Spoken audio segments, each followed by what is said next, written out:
صارنا 3 أشهر المشروع يشتغلون به. المنظمة على مؤسسة الكهرباء في السدادي، ونرجو مثل ما يقول نشكر جهود كل من ساهم فيها، واحنا بلا كهرباء حياة معدومة خالص. صار لكم 7 سنين بلا 7 سنين صارنا بلا كهرباء، وهسع نرقب الكهرباء على فارق الصبر.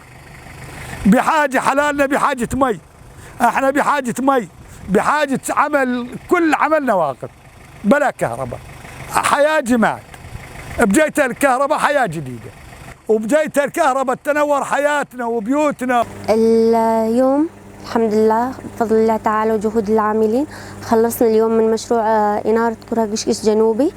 اليوم الإنارة خالصة الحمد لله. طبعا صار لنا 2.5 شهر تقريبا نشتغل بها. المفروض انه نسلم المشروع قبل هالوقت هذا، بس صار عندنا عقبات.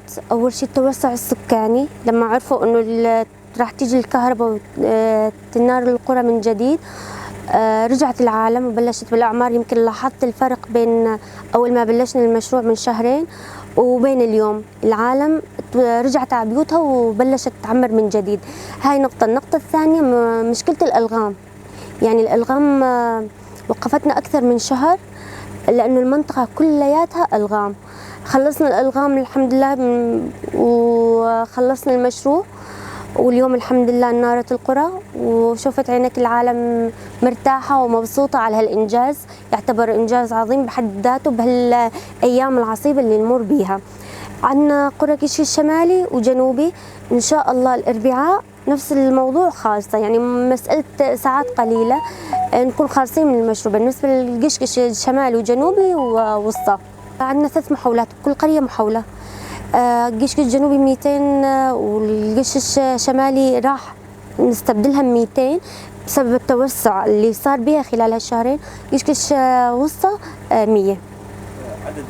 عدد المشتركين تقريبا أكثر من 200 مشترك. القرى اللي راح نباشر العمل بها إن شاء الله خلال الأيام القليلة الجاية هي خط السينور، قرى شبه مدمرة، بس وضعها أفضل من وضع قرى قشقش، يعني بمساعدات إن كونه أعمدة موجودة. يعني بس المحاولات ينقصنا مرس، ينقصنا عوازل، ينقصنا حوامل، أما وضعها أفضل من وضع قرى قشقش.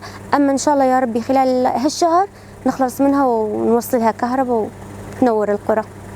طبعا نحن كمكتب طاقة مركز كهرباء الشدادي تابع لمكتب الطاقة، نطالب جميع الأهالي، الكومينات، المجالس، الحفاظ على المحاولات.